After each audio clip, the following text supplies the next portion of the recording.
Good morning, students. Today we'll learn about chapter number 9, which is unitary method. Right.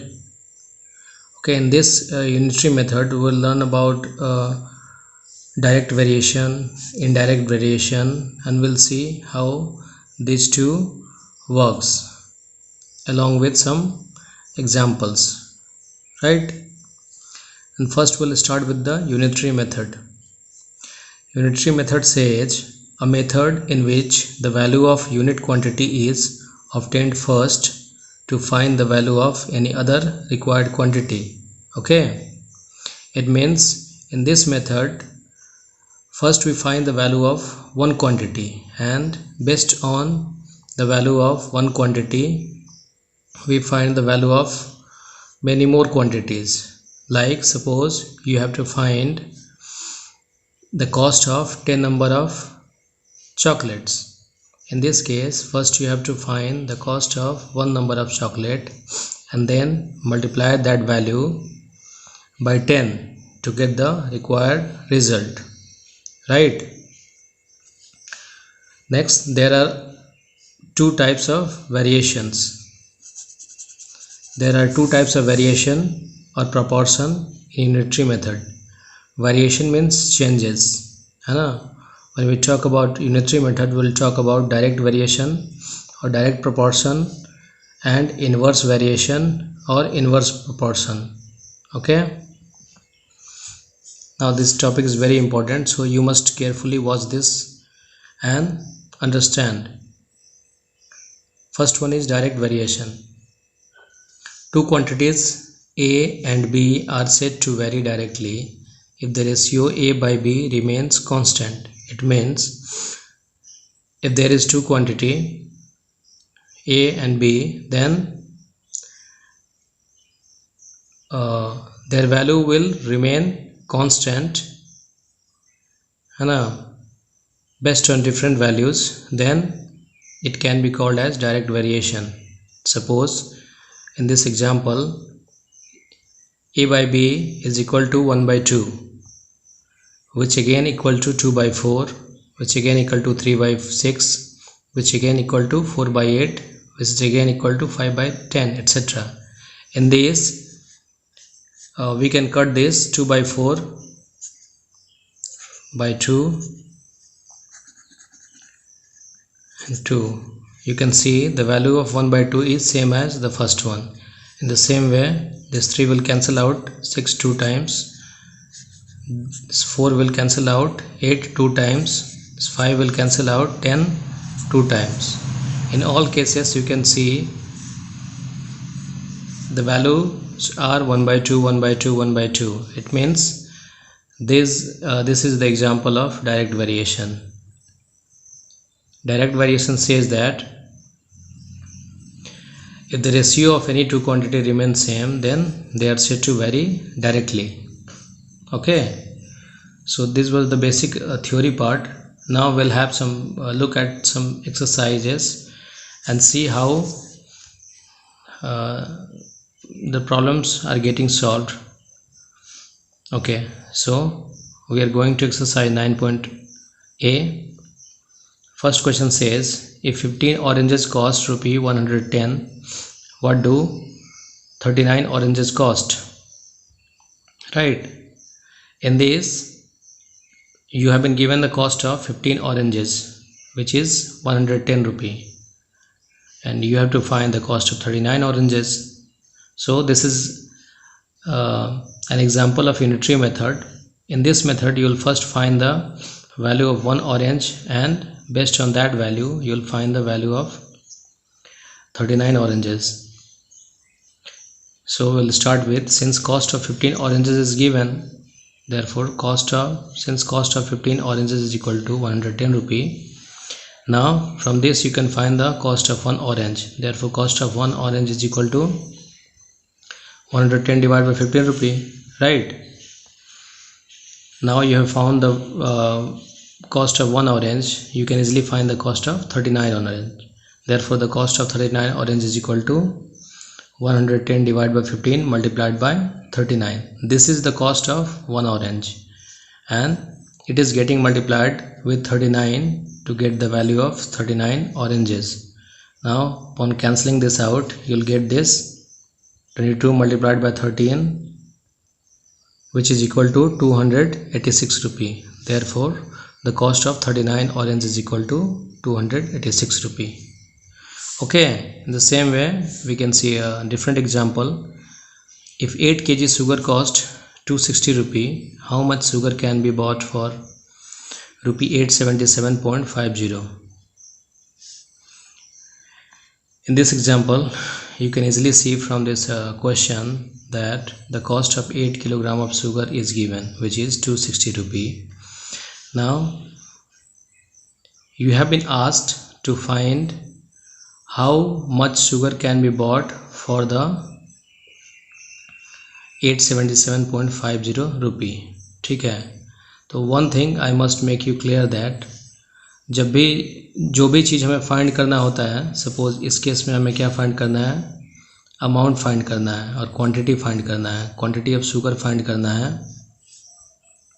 ठीक है, quantity of sugar find करना है। तो जो भी चीज़ हमें फाइंड करना होता है उसको इक्वल टू के राइट साइड में हम रखते हैं, ठीक है। यहाँ पे क्या फाइंड करना है, 260 रुपी कॉस्ट दिया हुआ है हमें हमारे पास 8 kg शुगर का, और हमें फाइंड करना है कि 877.50 रुपये में कितना शुगर आता है। So will start the statement like this, since for 260 rupee the quantity of sugar bought is equal to 8 kilogram. Equal to के राइट साइड में 8 किलोग्राम को रखा गया है क्योंकि हमें फाइंड करना है वैल्यू, किलोग्राम में वैल्यू फाइंड करना है। Now 260 rupee the quantity of sugar bought is equal to 8 kilogram. Therefore for 1 rupee the quantity of sugar that can be bought is equal to 8 divided by 260 kilogram. Okay, now 1 rupee का हमने find कर लिया कि 1 rupee में कितना kilogram sugar आएगा। Now we'll find for 877.50 rupee the quantity of sugar bought is equal to 8 divided by 260 multiplied by 877.50 kilogram. इसको काटने के बाद you'll get this, the final answer will be 27 kilogram. Okay, therefore for 877.50 rupee the quantity of sugar that can be bought is equal to 27 kilogram. Now next example is a worker is paid rupee 1110 for 6 days. If his total wages during the month are 4625, for how many days did he work? The question is simple and straight. Question says that a worker is given 1110 for 6 days of work. Okay, if he is earning a total amount of 4625 in a month, then how many days did he work? कितना दिन वो काम करता है, ठीक है। हमें we have to find number of days. Amount is given, we have to find number of days. So we'll start with the given statement, which is since a worker is paid 1110 for 6 days, this is given. Okay, therefore we'll find the value for rupee 1, means we'll find number of days he worked for rupee 1. Therefore a worker is paid rupee 1 for 6 divided by 1110 days. Okay, now therefore a worker is paid for rupee 4624. now 1 के value से हम 4624 को multiply कर देंगे और इसको simplify करेंगे, then the answer will be 25 days. ठीक है, this is a simple unitary method. Unitary method में आप लोग को ये करना है कि पहले आपको 1 क्वांटिटी का वैल्यू फाइंड करना है। 1 क्वांटिटी का वैल्यू फाइंड हो जाएगा तो you can find the value for any number of quantity just by multiplying it. Okay, next example, at a particular time of a day a 7-meter high flag staff cast a shadow which is 8.2 meter long what is the height of the building which cast a shadow 20.5 meter in length at the same moment. ठीक है, question is given and it says that a 7-meter high flag staff actually makes a shadow of 8.2 meter long. Now, and the question asks to find the value of a building, to find the height of a building which actually casts a shadow of 20.5 meter in length. It means this condition is given, means 7-meter high flag staff casts a shadow of 8.2 meter, and based on that value we have to find the height of the building, or its shadow is given which is 20.5 meter. Now we'll start with the statement. We have to find the height of the building. So height of the building shall be kept on the right side of the equal. Since for a shadow of 8.2 meter long, the height of the flag staff is equal to 7 meter, which is given. Now we'll find the value for 1 meter. Therefore, for a shadow of 1 meter long, the height of the flag staff will be 7 divided by 8.2 meter, right? Now 1 meter का value आ गया. We'll find the value for 20.5 meter. Therefore, for a shadow of 20.5 meter long, the height of flag staff will be equal to 7 divided by 8.2 multiplied by 20.5 meter. Upon multiplying this with 20.5, you'll get 143.5, and when it gets divided by 8.2, the result is 17.5 meter. Therefore, for a shadow of 20.5 meter long, the height of flag staff will be, therefore for a shadow of 20.5 meter long, the height of building will be equal to 17.5 meter. Okay, it will not be the flag staff because we have to find the height of the building, right? So this is your answer, 17.5 meter. Now next question is, in a hospital the monthly consumption of milk of 60 patients is 1350 liter. How many patients can be accommodated in the hospital if the monthly ration of milk is raised to 1710 liter, assuming that the quota per head remains the same? Question ये बोल रहा है कि hospital में 1350 litre milk आता है जो 60 patient के लिए सफिशिएंट है पर मंथ. ठीक है, अब हमें ये फाइंड करना है, we have to find number of patients. अगर 1710 लीटर मिल्क की कैपेसिटी हो जाती है तो कितने पेशेंट को एकोमोडेट किया जाएगा एक महीने में हॉस्पिटल में. ठीक है, तो condition will start with the condition. Since 1350 liter of milk is required for 60 patient, which is given, दिया हुआ है 1350 liter of milk, it is sufficient for 60 patient. So we'll start with the straight statement. Now therefore, for 1 liter of milk, or 1 liter of milk is required for number of patient is equal to 60 divided by 1350. Okay, therefore 1710 liter of milk is required for 60 divided by 1350 multiplied by 1710. Upon cancelling you will get number of patient is equal to 76. ठीक है, this is the required answer. Now therefore for 1710 liter of milk, number of patients which can be accommodated in the hospital in a month is equal to 76. Okay, now in this exercise I have shown you a few examples, and all the questions related in this exercise are similar, so you will do the remaining part as homework. Okay, you'll have to write on your note copy in proper and clean way. Okay, now we'll talk about inverse variation. This inverse variation is just opposite to the direct variation, इसको हम inverse proportion भी बोलते हैं, ठीक है। This says two quantities A and B are said to vary inversely if the product A into B, if the product A into B remains constant, ठीक है। इसका मतलब दो अननोन क्वांटिटी अगर हम लेते हैं, suppose they are A and B, तो उसका वो इन्वर्सली वेरी करेगा, मतलब एक क्वांटिटी इंक्रीज करेगा तो दूसरा डिक्रीज करेगा, ठीक है।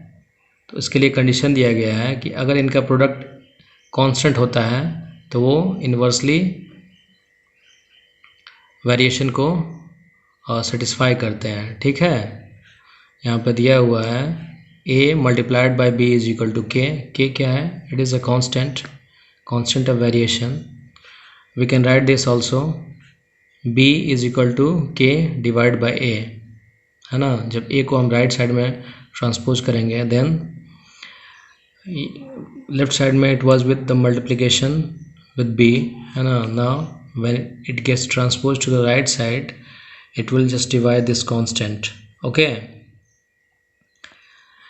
इसका मतलब in this if the value of b increases then the value of a decreases, and if the value of b decreases then the value of a increases. Inverse variation direct variation में difference ये होता है कि direct variation में अगर value a का value increase करेगा तो b का भी वैल्यू इंक्रीज करेगा, मतलब एक साथ वो घटता है या फिर बढ़ता है। लेकिन इसमें क्या होता है कि अगर a का वैल्यू इंक्रीज करेगा तो b का वैल्यू डिक्रीज करेगा, अगर b का वैल्यू इंक्रीज करेगा तो a का वैल्यू डिक्रीज करेगा। एक दूसरे के ये जस्ट अपोजिट वर्क करते हैं, ठीक है। तो ये था थ्योरी पार्ट। हम इसका एग्जांपल देखेंगे, then it will become more clear. Now suppose we take an example, suppose a car covers a certain distance at a uniform speed, then we can say for a certain that more is the speed of the car, less is the time taken to cover this distance, ठीक है। हमने ये देखा है कि suppose a car has to cover certain distance, and when you increase the speed of the car, then the distance covered, the time taken to cover the distance will become less, है ना। तो हम यहाँ पे देख रहे हैं कि जैसे हम कार की स्पीड को बढ़ा रहे हैं, जो टाइम लग रहा है डिस्टेंस को कवर करने में वो कम लग रहा है, और हम अगर स्पीड को कम कर रहे हैं तो जो भी टाइम लगेगा वो टाइम ज़्यादा लगेगा। देख रहे हैं ना, यहाँ पे स्पीड बढ़ रहा है तो टाइम कम हो रहा है, टाइम बढ़ रहा है तो स्पीड कम हो रहा है, ठीक है। तो ये एक दूसरे के इन्वर्सली प्रोपोर्शनल हो गए, ठीक है। Second is suppose a given mass of a gas is subjected to pressure, as the pressure increases the volume of the gas decreases, ठीक है। अगर हम गैस के प्रेशर को इंक्रीज कर रहे हैं तो उसका वॉल्यूम क्या होगा, डिक्रीज करेगा। तो ये भी एक एग्जांपल हुआ आपका इन्वर्स वेरिएशन का। Now will check some examples to understand this topic properly, okay. We move to exercise 9b. We take the question. First question is, if 48 men can dig a trench in 14 days, then how long will 28 men take to dig a similar trench? Question ये बोल रहा है कि 48 men carry out a digging process for a trench in 14 days. 48 men जो हैं वो 14 days में एक ट्रेंच को डिग कर रहे हैं, ट्रेंच कोई गड्ढा, ठीक है। How long will 28 men take to dig the a similar trench? अब ये बोल रहा है कि 28 men लगेंगे तो कितना दिन लगेगा उस ट्रेंच को डिग करने में। यहाँ पे हम देख रहे हैं क्वेश्चन में कि जब नंबर ऑफ मैन 48 है तो 14 डेज लग रहा है। अब यहाँ पे नंबर ऑफ मैन को कम कर दिया गया है, ठीक है। तो ऑब्वियसली ये टाइम क्या लगेगा, number of days will increase, क्योंकि जब ज़्यादा लोग काम करते हैं तो कम टाइम लगता है, लेकिन वो लोग कम हो जाएंगे फिर तो टाइम ज़्यादा लगेगा ना। तो ये एक्चुअली एग्जांपल है किस चीज़ का, इन्वर्स वेरिएशन का। एक बढ़ रहा है तो दूसरा घट रहा है ना। यहाँ पे बढ़ रहा है 48 मैन है, तो दूसरा यहाँ पे 28 मैन हो गया, ये बढ़ा हुआ है यहाँ घटा हुआ है। तो ये इन्वर्स वेरिएशन का एग्जांपल है, to solve such type of question will first draw a table. ठीक है, हमने टेबल में मेन और ट्रेंच का अलग अलग कॉलम बनाएंगे, नंबर ऑफ डेज का कॉलम बनाएंगे, क्योंकि men are associated with number of days. Okay, so first if number of men are 48, the number of days taken is equal to 14, which is given in the question, right? Now if the number of men are 28, we have to find number of days। ठीक है, so यहाँ पे x को assume कर लिया गया है। x is a known quantity, that is number of days। इसमें क्या करते हैं, हम पहले एक एरो मार्क करते हैं x के तरफ। ठीक है, x की तरफ ऑलवेज एक एरो मार्क कर देंगे, और उसके बाद से हम ये चेक करते हैं कि ये डायरेक्ट प्रोपोर्शन है या फिर इनडायरेक्ट प्रोपोर्शन है। तो ऑब्वियसली क्वेश्चन से ये पता चल रहा है कि ये इनडायरेक्ट प्रोपोर्शन और इनडायरेक्ट वेरिएशन है। ठीक है, तो जो एरो x के तरफ है तो दूसरे साइड में ये एरो 48 के तरफ हो जाएगा, जस्ट अपोजिट डायरेक्शन में हो जाएगा। ये बता रहा है कि ये क्वेश्चन कैसा है, इनडायरेक्ट वेरिएशन है, क्योंकि 48 मैन के लिए 14 डेज है।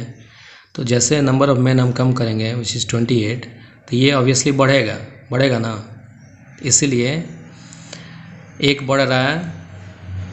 ये नंबर ऑफ मैन अगर ज़्यादा है तो नंबर ऑफ डेज कम है, लेकिन अगर नंबर ऑफ मैन को हम कम करेंगे तो नंबर ऑफ डेज ऑब्वियसली बढ़ेगा। तो ये एक्चुअली एग्जांपल है इनडायरेक्ट वेरिएशन का। ठीक है, तो यहाँ तक तो क्लियर है।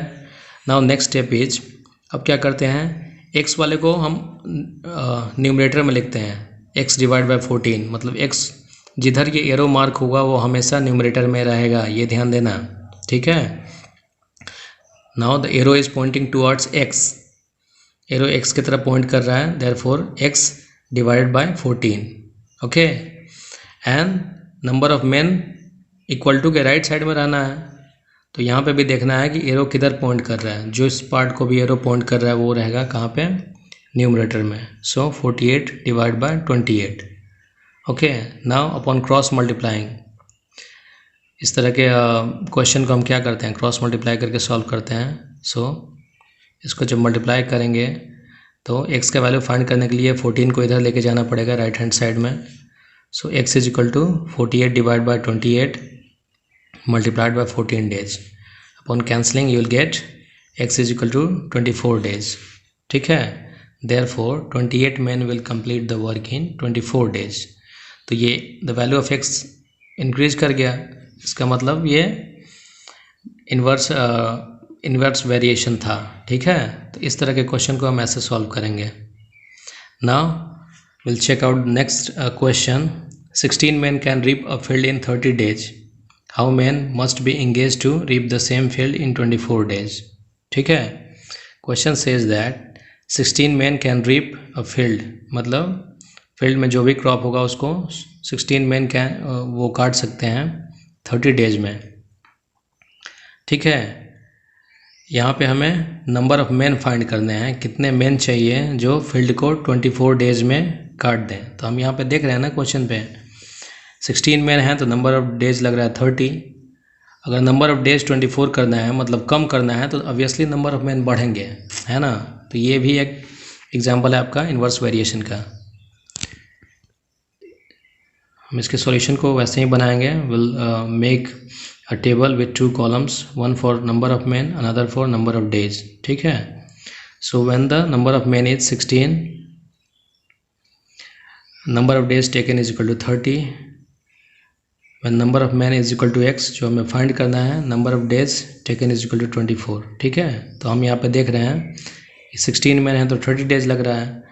तो अगर नंबर ऑफ डेज को हम कम कर देंगे तो ऑब्वियसली नंबर ऑफ मैन बढ़ेगा। तो यहाँ पे फिर से हम x की तरफ एरो पॉइंट करेंगे, और सिंस ये इन्वर्स प्रोपोर्शन है इसलिए ये एरो अपोजिट डायरेक्शन में जाएगा। ठीक है, therefore x divide by 16 is equal to 30 divide by 24। अब यहाँ से x का वैल्यू फाइंड करेंगे, x is equal to 30 divide by 24 multiplied by 16। On simplifying you will get 20 men। ठीक है, therefore 20 men will reap the field in 24 days। Number of men increase कर गया 16 से, ये क्या इंक्रीज कर गया, 20 इंक्रीज कर गया। ठीक है, क्योंकि ये इन्वर्स वेरिएशन था। ठीक है, another example is a girl can finish the book in 25 days if she reads 18 pages of it every day. How many days will she take to finish it if she reads 15 pages every day? ठीक है, question ये बोल रहा है a girl can finish a book in 25 days if she read 18 pages of it every day. अगर वो 18 pages every day मतलब रोज़ पढ़ती है तो she can finish the book in 25 days. ठीक है, सो अब यहाँ पे कंडीशन दिया है कि अगर वो 15 पेजेस रोज़ पढ़ती है तब वो कितने दिन में बुक को कवर करेगी और ख़त्म कर पाएगी. ठीक है, तो यहाँ पे नंबर ऑफ़ डेज दिया हुआ है एंड गर्ल दिया हुआ है ना, मतलब गर्ल के बारे में दिया हुआ है, number of days and number of pages दिया हुआ है, यही दो कंडीशन दिया हुआ है. तो हम उसके लिए पहले एक टेबल बनाएंगे और दो कॉलम बनाएंगे. ठीक है, first column will number of days रहेगा, दूसरे में number of pages read per day रहेगा. देखो इसको हम चेंज कर सकते हैं, नंबर ऑफ़ पेजेस इधर भी आ सकता है, नंबर ऑफ़ डेज उधर भी जा सकता है, इसमें कोई प्रॉब्लम नहीं है, हमारा आंसर सेम आएगा. ठीक है, तो ऐसी कोई कन्फ्यूजन नहीं होना चाहिए कि तुम्हें नंबर ऑफ़ डेज इधर ही रखना है, number of pages read per day right side में रखना है. इसको हम राइट साइड में लेफ्ट साइड में भी ला सकते हैं, नंबर ऑफ़ डेज को राइट साइड में लेके जा सकते हैं. ठीक है, तो यहाँ पर दिया हुआ है फॉर 25 days, अगर 25 डेज में बुक को ख़त्म करती है तो उसको 18 पेजेस डेली पढ़ने पड़ेंगे. तो यहाँ पे 18 पेजेस है. नाउ हमें ये फाइंड करना है कितना दिन लगेगा अगर वो पेजेस को कम कर देती है, पेजेस को पढ़ना कम कर देती है. तो 18 से 15 कर देगी, तो पेजेस अगर हम कम पढ़ेंगे तो ऑब्वियसली ज़्यादा टाइम लगेगा, तो ये इंक्रीज करेगा x. ठीक है, अब यहाँ पे हम x की तरफ एरो पॉइंट करेंगे और सिंस ये इन्वर्स वेरिएशन है इसलिए ये एरो पॉइंट होगा अपोजिट डायरेक्शन में, इसके अपोजिट डायरेक्शन में. ठीक है, now upon simplifying x, since arrow point कर रहा है इसलिए x को ऊपर रखेंगे, divide by 25 is equal to 18 divide by 15. यहाँ से x का वैल्यू जब फाइंड करेंगे तो आएगा 30 days. देयरफॉर अगर वो 15 पेजेस डेली पढ़ती है then time taken by her to cover a book is equal to 30 days. Okay, therefore when a girl read 15 pages per day, then she will be able to finish the book in 30 days. This is the required answer. Now moving to the next example, a bus covers a certain distance in 3 hours 20 minutes at an average speed of 45 km per hour. How long will it take to cover the same distance at a speed of 36 km per hour? ठीक है, question ये बोल रहा है कि एक बस कुछ डिस्टेंस को कवर करता है 3 hour 20 minute में और उसका कांस्टेंट स्पीड है 45 किलोमीटर पर आवर. तो उसको कितना टाइम लगेगा अगर वो उस स्पीड को कम कर दिया जाए. ठीक है, तो ऑब्वियसली अगर स्पीड को हम कम करेंगे तो टाइम ज़्यादा लगेगा, स्टार्टिंग में हमने देखा था. तो ये भी एक इन्वर्स वेरिएशन का एग्जाम्पल है. तो यहाँ पे हमारे पास क्या है, दो कंडीशंस हैं, फर्स्ट टाइम है, दूसरा स्पीड है. तो उसके लिए हमने एक टेबल बनाया टाइम स्पीड के लिए. अगर टाइम 3 hour 20 minute है तो स्पीड कितना है 45 किलोमीटर पर आवर. ठीक है, अब सेकंड अगर टाइम x है तो स्पीड 36 किलोमीटर पर आवर है, मीन्स 45 से अगर स्पीड को कम कर दिया गया 36 तो ऑब्वियसली ये बढ़ेगा, टाइम तो बढ़ेगा. तो ये भी इन्वर्स वेरिएशन है, x की तरफ हमने एरो पॉइंट किया, फिर ये अपोजिट डायरेक्शन में जाएगा क्योंकि इन्वर्स वेरिएशन है. इसको सिंप्लीफाई करेंगे, x divide by 3 hour 20 minutes is equal to 45 divide by 36. ठीक है, तो ये किलोमीटर पर आवर कैंसिल हो जाएगा. अब इसको हम सिंप्लीफाई करेंगे, 3 hour 20 minute को मिनट में कन्वर्ट कर देंगे तो ये आएगा 200 मिनट. अब इसको सिंप्लीफाई करेंगे तो हमें मिलेगा 250 मिनट. 250 को मिनट को हम आवर में कन्वर्ट कर देंगे और मिनट में तो आएगा 4 hour 10 minute. सो हम देख रहेंगे अगर स्पीड को 36 किलोमीटर पर आवर कर दिया जाए तो x का वैल्यू क्या हो गया, इंक्रीज कर गया. 3 hour 20 minute से ये बढ़ के हो गया 4 hour 10 minute. Right, therefore to cover a certain distance at an speed of 36 kilometre per hour the bus will take a time of 4 hour 10 minute. Okay, now moving to the next question. which is 1200 soldiers in a fort had enough food for 28 days. After 4 days, some soldiers were transferred to another fort and thus the food lasted for an extra 32 days. How many soldiers left the fort? यहाँ पे ये दिया हुआ है कि 1200 soldiers हैं fort में, किले में 1200 सोल्जर्स हैं, उनके लिए इनफ फूड इनफ है अगर वो 28 डेज तक खाते हैं उसको तो, ठीक है। 4 दिन के बाद से अगर कुछ सोल्जर को ट्रांसफ़र कर दिया जाता है फोर्ट से बाहर तो वो फूड 28 डेज़ के बदले 32 डेज़ तक लास्ट करता है ना। अब ये पता करना है कि कितने सोल्जर्स फोर्ट से बाहर निकल गए, ठीक है। तो यहाँ पे हम एज्यूम करेंगे let the number of soldiers left is equal to x. तो after 4 days for 1200 soldiers the food would last for 28 - 4 is equal to 24 days, ठीक है। 4 दिन के बाद अगर 1200 सोल्जर्स के लिए फूड की हम बात करें तो कितना दिन लास्ट करेगा, तो 28 - 4, ठीक है, क्योंकि चार दिन का जो फूड कंजप्शन है उसको हम निकाल दे रहे हैं, ठीक है। तो वो 24 डेज़ तक लास्ट करेगा, ठीक है। अब यहाँ पे हम टेबल बनाएंगे नंबर ऑफ़ सोल्जर्स का एंड नंबर ऑफ़ डेज का, ठीक है। तो पहले नंबर ऑफ़ सोल्जर्स अगर हमारे पास 1200 हैं तो नंबर ऑफ़ डेज कितना लग रहा है, ये एक्चुअली कंडीशन 4 दिन बाद का है ना। हम 4 दिन बाद इसलिए ले रहे हैं कि 4 दिन बाद सोल्जर्स का ट्रांसफ़र हो रहा है, ठीक है। तो हम ऐसे कंडीशन ले रहे हैं। अब for 1200 number of days is equal to 24, ठीक है। अब 1200 माइनस एक्स करेंगे, एक्स क्या है हमारा, नंबर ऑफ़ सोल्जर्स जो फोर्ट से बाहर चले गए हैं। तो ये एक्चुअली 28 डेज़ था ना, तो उसमें ये 4 डेज़ एक्चुअली यहाँ पे 32 डेज़ दिया हुआ है, ठीक है।